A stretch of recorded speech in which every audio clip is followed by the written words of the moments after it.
Sveiki jaunimas. Sveiki draugai. O, sveiki. Sveiki kolega.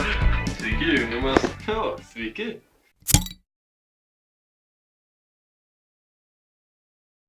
O, sveiki, žiūrėjau televizorių, galvoju, alaus išgerti reikia. Martis pakila.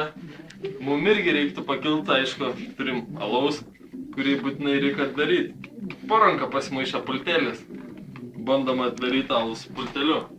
3, 2, 1. Vieną į vidų ir 3, 2, 1. Štai ir alus. Įsikata.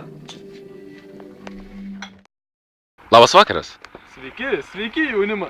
Ką jūs darote? Vaikštame po gatvę Šiaulių ir galvoju reiktų išgerti šio alaus. Tai galvoju kaip čia atidaręs.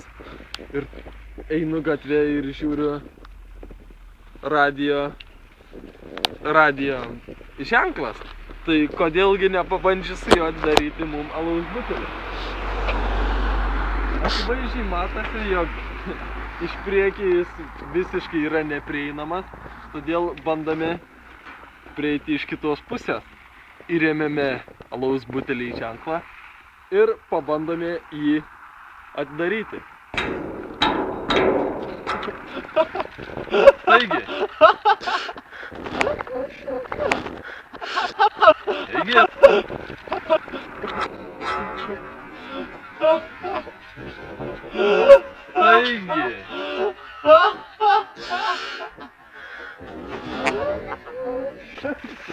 Turime atidarytą alaus butelį ir geriame putas.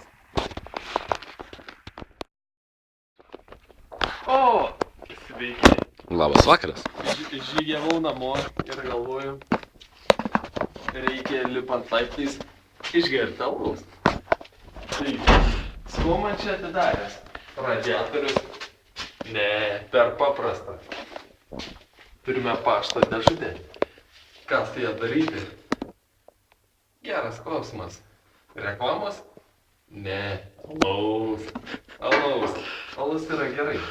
Taigi, įrėmėme alaus butelį į pašto dėžutę ir bandysime iš kokio trečio bandymą atidaryti alaus. Nes jau žygiuojame namo ir esame pakankamai apšilę. Taigi, pirmasis mūsų bandymas. Tvirtai kojos pečių plotėje. Taip, ranka taisyklingai iškeliama viršun. Pastaisame akinius. Šypsena aiška. Ir pirmasis bandymas atidaryti alaus butelį. 3, 2, 1, važiuojam. Jau žiūrėk. Važiuojam. Pirmųjų bandymų mes atidarėme alaus butelį. Tiesiog fantastiška. Dėkui ir jūsų sveikatą. 3, 2, 1.